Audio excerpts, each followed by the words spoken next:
Hi, I'm Jennifer Bearden with the University of Florida IFAS Extension in Okaloosa County. If you like to hunt like I do, you've probably attempted or at least considered planting a food plot.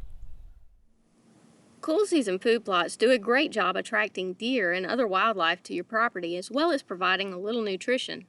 The first step is to choose an appropriate location. Remember, wildlife like to stay close to cover, but plants also need sunlight. Plant small strips along the edge of woods rather than large plots in the middle of clearings. Cool season food plots are generally smaller than warm season food plots. An acre or less is sufficient. An area should be chosen where soils will hold moisture but not be saturated during wet weather periods.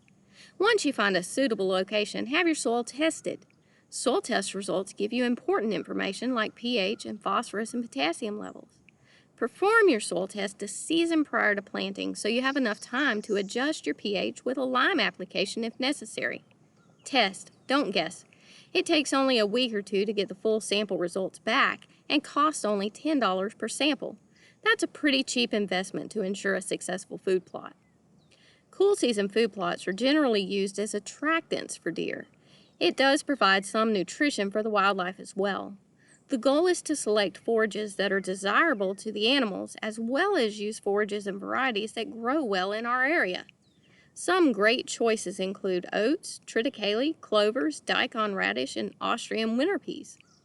We recommend a blend because it extends the length of time that forages are available to the animals, as well as decreasing risk of food plot failure.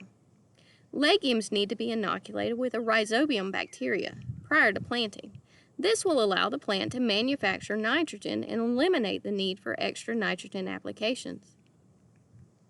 Planting can be done with a grain drill or can be broadcasted, cultipacked, or disked into the soil.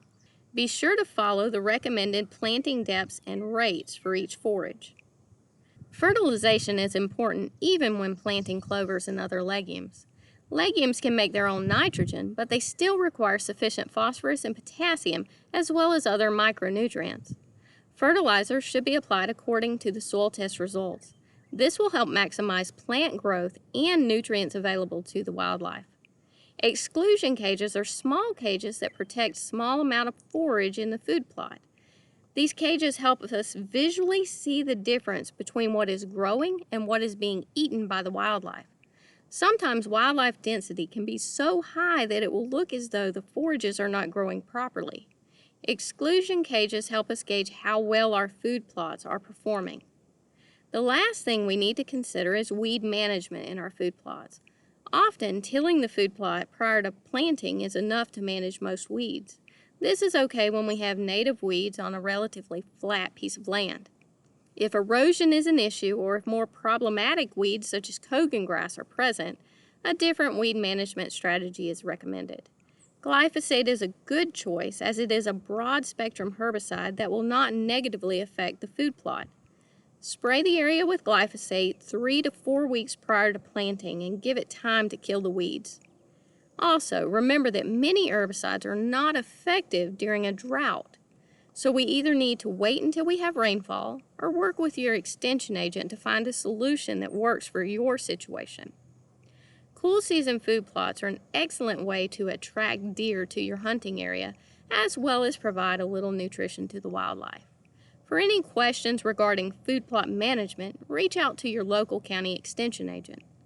Good luck and happy hunting!